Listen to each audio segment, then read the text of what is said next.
que otra vez quedó en las notas. Un segundito. Hola. ¿Me oyen? ¿Me escuchan? Presente. No. Ya está acabando. Sí, dime, con las notas. Las personas que están conectadas ven las notas. Doc, se ven las... Es que no se ve la pantalla completa, ¿sí? No, comparte la pantalla.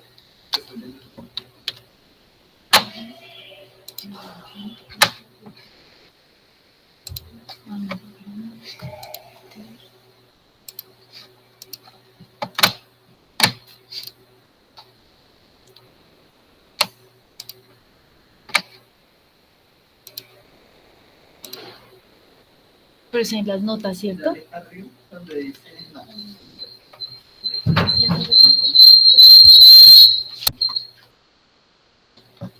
Dale presentar.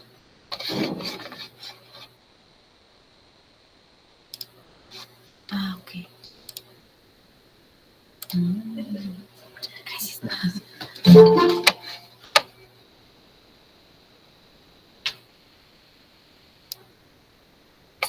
Ay, ¿qué pasó? Espérate porque se trabó el mouse. Ya. Bueno, buenos días a todos. Para las personas que no me conocen, mi nombre es Andrea Mena.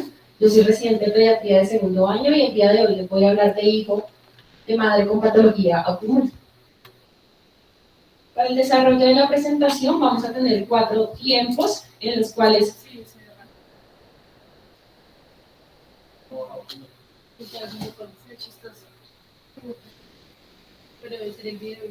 Es como el video y está desenfocado.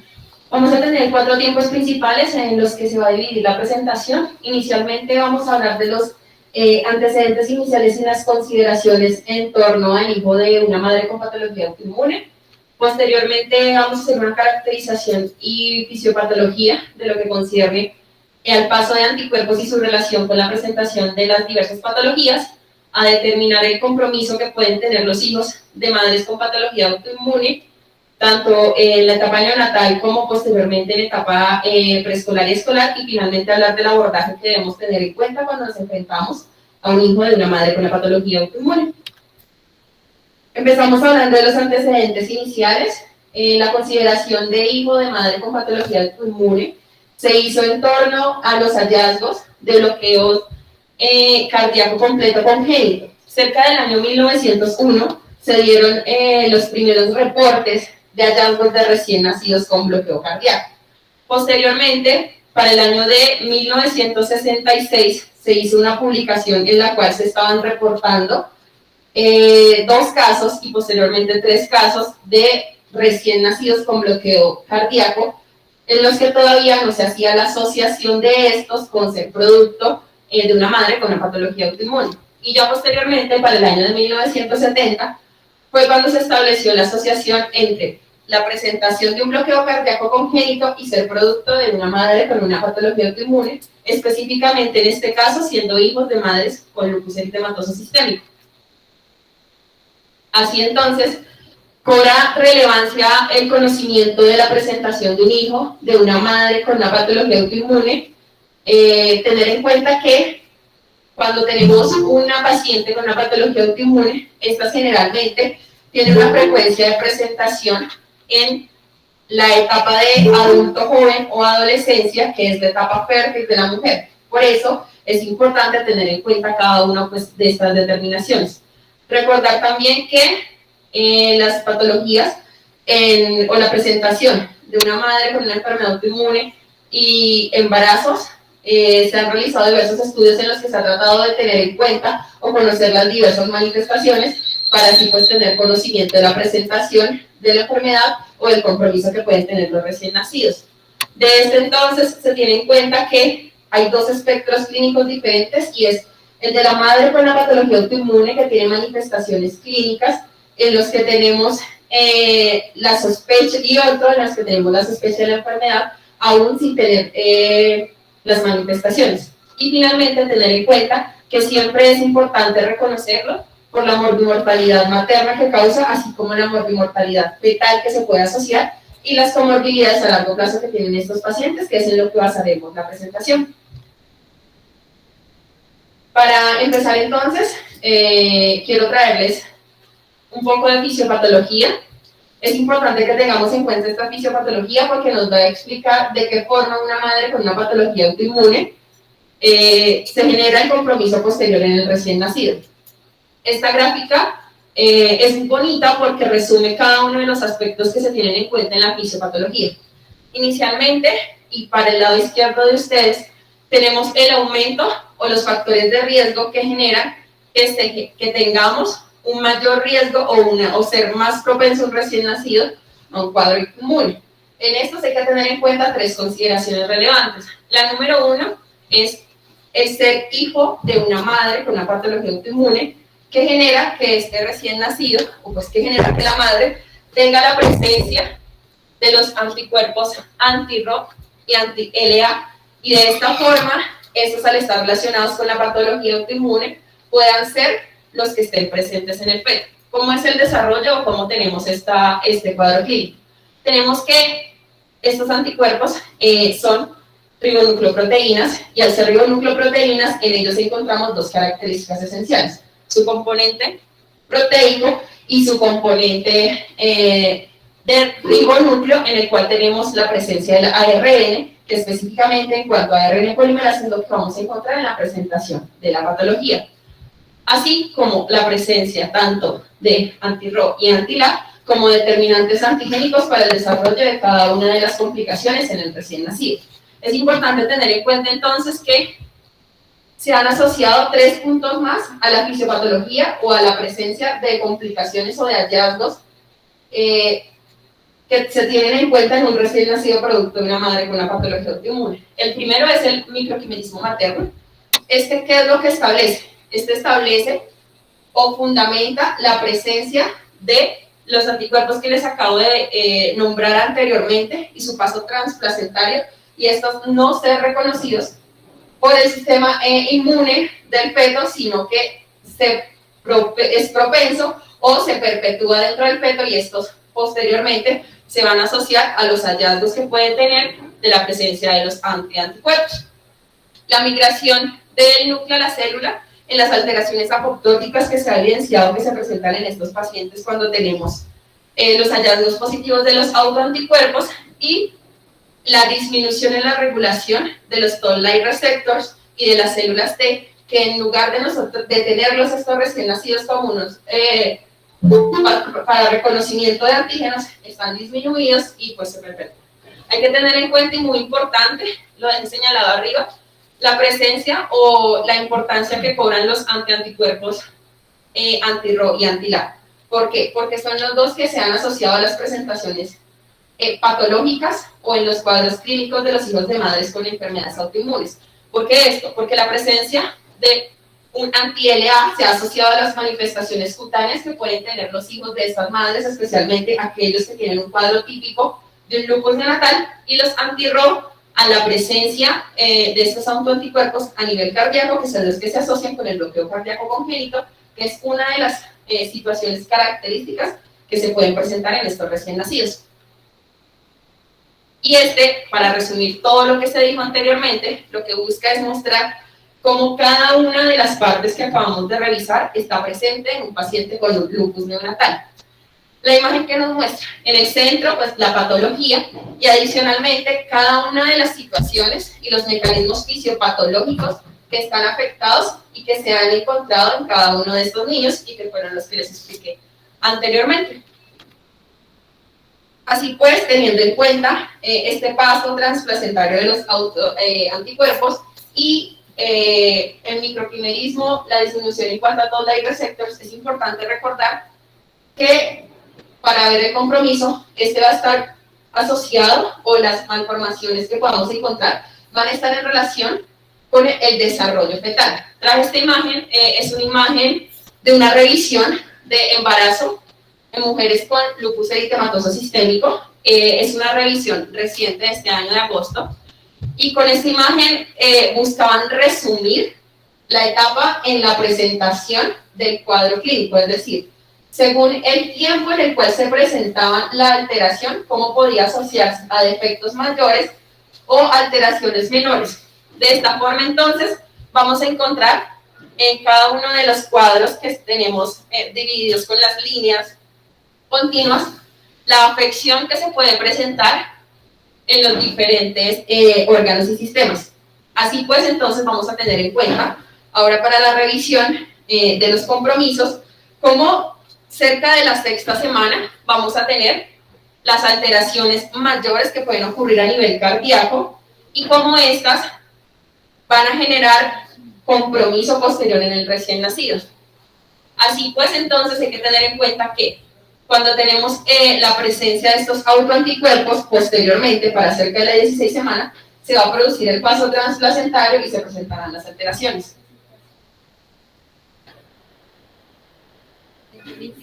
¿Cómo?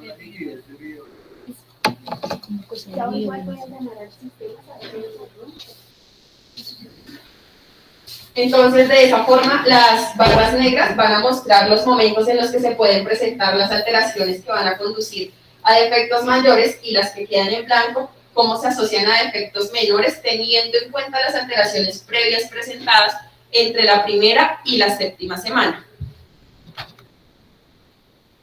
Ahora quedó recortado. Dale, sí. Vamos a empezar a revisar entonces el compromiso que podemos tener en los hijos de madres con patología autoinmune. Quise dividirla en 5 puntos diferentes para que logremos una mejor comprensión de cada uno de ellos, empezando por el compromiso que se puede tener a nivel prenatal y neonatal, que es el que comúnmente se estudia, y posteriormente la revisión del compromiso cardiovascular, neurológico, el hematológico y el autoinmune de origen no reumatológico que pueden presentar estos niños. ¿Por qué? Porque este es un punto crucial a tener en cuenta, porque muchas veces la revisión que se hace o el seguimiento en el cual enfocamos a estos pacientes es a determinar si hay compromiso cardiovascular o no, o a qué compromiso se presenta en la etapa neonatal sin ver los compromisos a largo plazo. Empezamos entonces con la etapa prenatal y la neonatal, teniendo en cuenta diversas revisiones y diversas consideraciones. Inicialmente, para la etapa prenatal, las mujeres con la patología autoinmune tenían una alta tasa de interrupciones involuntarias de la gestación y tenían una alta tasa de parto pretérmino y de hijos con bajo peso al nacer. ¿Esto a qué es asociado? A que estas mujeres que tienen estos antianticuerpos, tanto el RO como el LA, tienen unas características en cuanto a placentación que generan la predisposición. Los defectos en la placentación generan que estos niños sean propensos a tener restricción del crecimiento intrauterino, y esto se asocia también a una propensión al bajo peso al nacer, e inclusive, como les decía inicialmente, son embarazos que generalmente tienen un parto pretérmino, y por eso se asocia esta como una dentro de las comorbilidades del recién nacido. A nivel cardiovascular, este es quizás uno de los puntos más estudiados cuando se trata de un hijo y una madre con una patología autoinmune. Es muy estudiado porque se comenzó a estudiar la relación de la patología autoinmune con la presentación clínica del recién nacido cuando se documentaron los bloqueos cardíacos completos. Entonces, a partir de eso, se ha tratado de estudiar qué otras malformaciones tienen estos recién nacidos y cuál es la presentación clínica característica. Tenemos entonces que a nivel cardiovascular hay 2 situaciones que podemos encontrar. El primero, el bloqueo cardíaco, y el segundo, los defectos cardíacos congénitos que están presentes cuando tenemos la malformación cerca de la sexta semana. Es importante tener en cuenta que para tratar de determinar los defectos o los diferentes compromisos que pueda tener un recién nacido a nivel cardiovascular, pues se han hecho muchísimos estudios que han tratado de dilucidar cuáles son los compromisos y cuáles son las manifestaciones que frecuentemente podemos encontrar. Tenemos entonces que los hijos de una madre con una patología autoinmune tienen 3 veces más de riesgo de presentar una enfermedad de origen cardiovascular, una malformación cardiovascular, en relación con los hijos de madres sanas o sin patología autoinmune, así como una alteración coronaria en cuanto a la relación con la población general.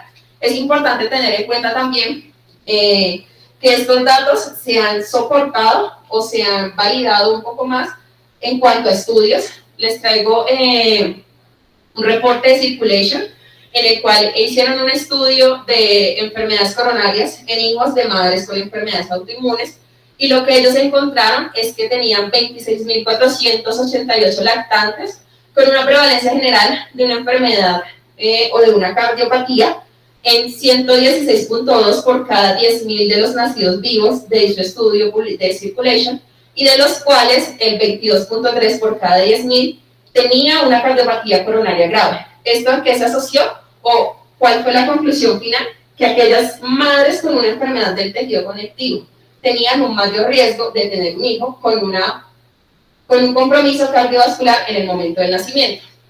Y esta es la publicación de Circulation.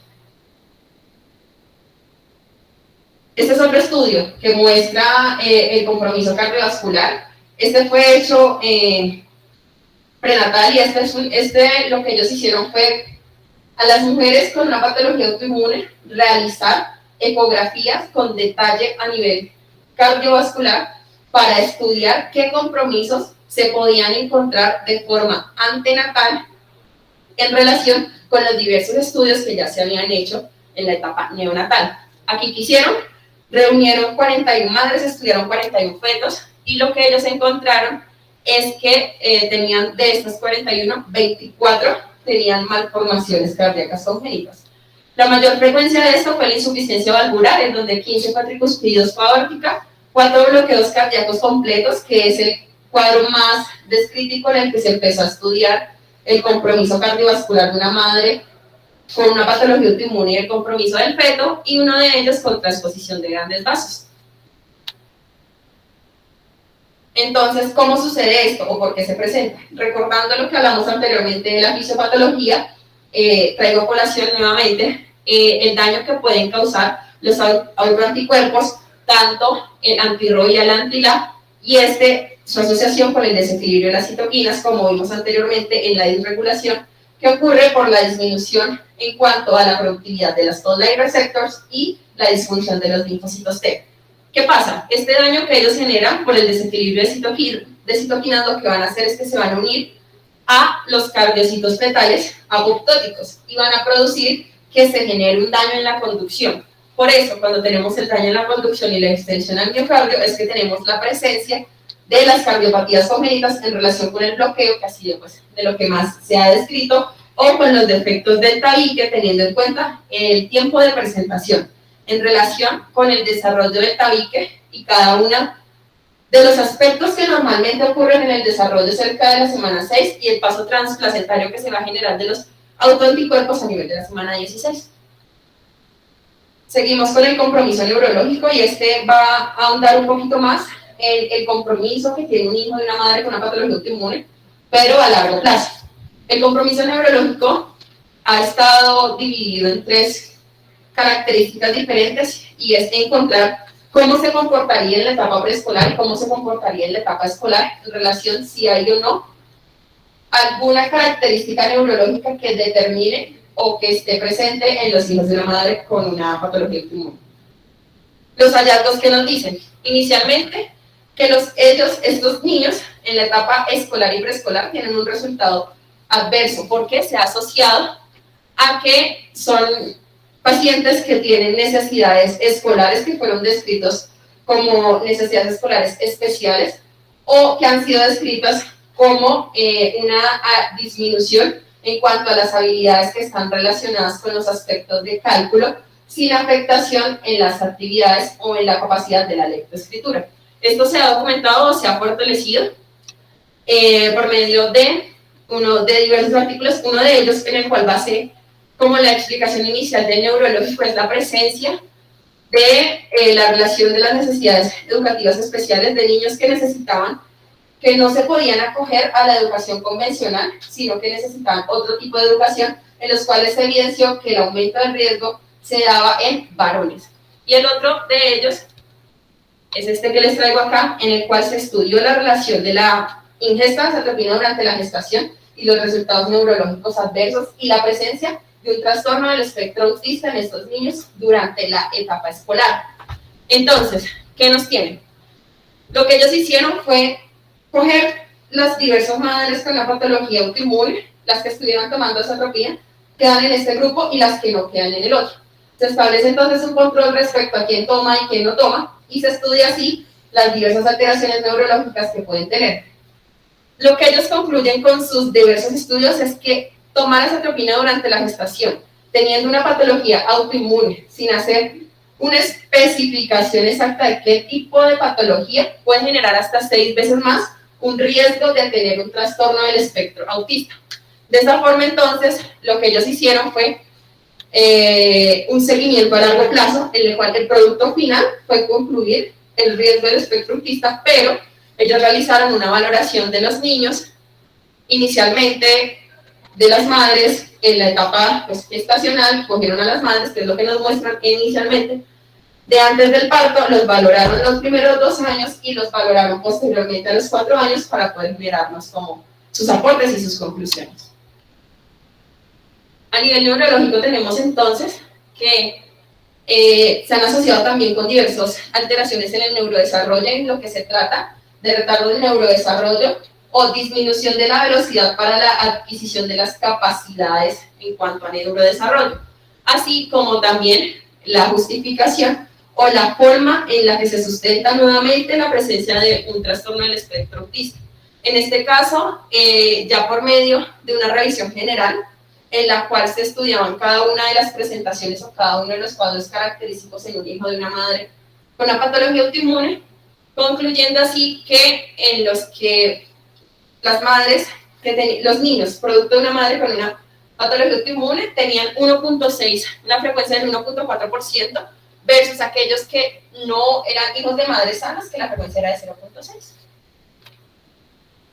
Tenemos entonces ya 2 compromisos restantes. El primero de ellos es el hematológico y es el estudio que se ha tratado de hacer en cuanto a la frecuencia de alteraciones hematológicas en los hijos de una madre con una patología autoinmune, y es la presencia de una enfermedad linfoproliferativa en aquellos hijos de madres con artritis reumatoide.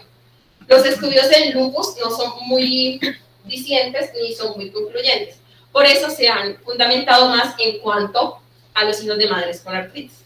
Un estudio de cohortes que se hizo en hijos de madres con artritis documentó que estos tenían un mayor riesgo de tener leucemia o linfoma en comparación con las tasas de la población en general.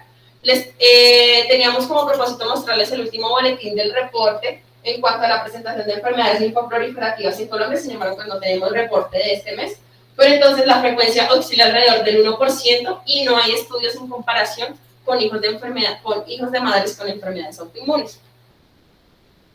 Y la presencia de autoinmunidad o de otras enfermedades, documentando así que estos recién nacidos, por medio de también estudios de cohortes, se ha evidenciado que tienen un riesgo hasta 3 veces más de presentar artritis idiopática juvenil, y el 40% de ellos desarrolla diabetes mellitus. De esta forma, cuando se trata de otras patologías, se ha evidenciado que si se hace una comparación en cuanto a un hijo de madre sana y un hijo de una madre con una patología autoinmune, no se establecen factores de riesgo para las madres sanas, pero sí un 30% más de riesgo en relación a la población general para los hijos de madres con enfermedades autoinmunes, y en este caso concreto, artritis reumatoide. Con finaliza nuestra tercera parte, que es la de evidenciar los compromisos, y quise ponerles esta tabla, porque esta es del artículo de la información más reciente que tenemos de hijos con madres con enfermedades autoinmunes. Este es un artículo que se publicó en marzo de este año, y este artículo lo que busca es mostrarnos,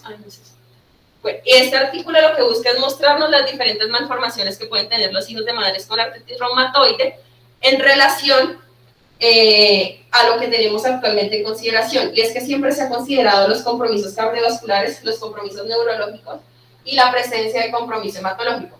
Sin embargo, no se han estudiado otros sistemas. ¿Qué buscaba o qué concluyó que me parece diferente a los demás? Y es la presencia de malformaciones en el tracto genitourinario, que no se documentan o no se hace un tamizaje siempre que tenemos un recién nacido hijo de una madre con artritis reumatoide, sino que se centra en otros compromisos y queda a un lado. Y lo que nos está mostrando es que estas madres tienen compromiso geniturinario y que estos niños tienen un mayor riesgo de tener hipospadias, testículos no descendidos o obstrucciones. Y el otro componente a tener en cuenta es la presencia de lupus neonatal en estos niños, la cual oscila menos del 1%. Hay que tener en cuenta que esto se presenta por la autoinmunidad pasiva transplacentaria, la cual se genera por medio de cada uno de los puntos fisiopatológicos que les expliqué inicialmente.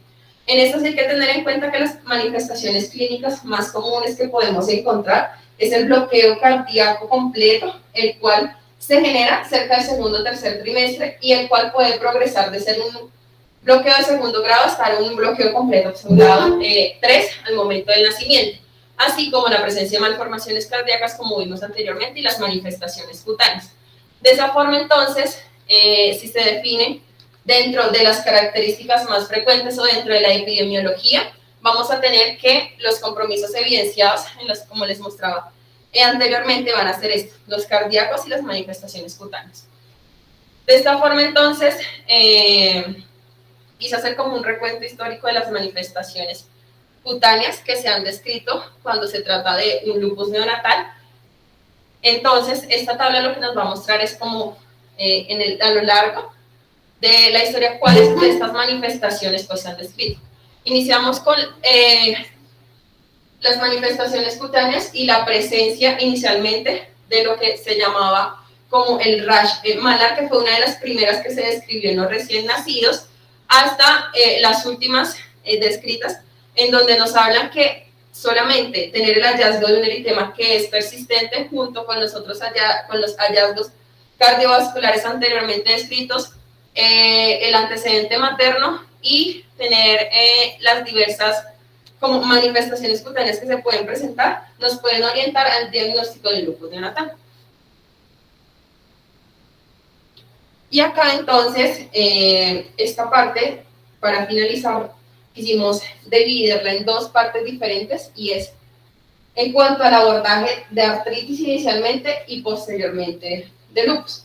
¿Por qué se traté de hacerlo diferente? Porque son las dos entidades que más frecuentemente se estudian, que más frecuentemente encontramos, y si se establece una diferencia podemos recordar con mayor precisión que los hijos de madres con artritis no solamente necesitan que les realicemos el tamizaje cardiovascular. De esta forma entonces, para el abordaje de un hijo de madre con una patología autoinmune, específicamente de artritis, es importante tener la consideración siempre el estudio a nivel cardiovascular que requieren, primero, para la realización del electrocardiograma, que va a ser esencial para establecer el diagnóstico del bloqueo cardíaco, y para la realización del ecocardiograma, que nos va a permitir detectar diversas malformaciones.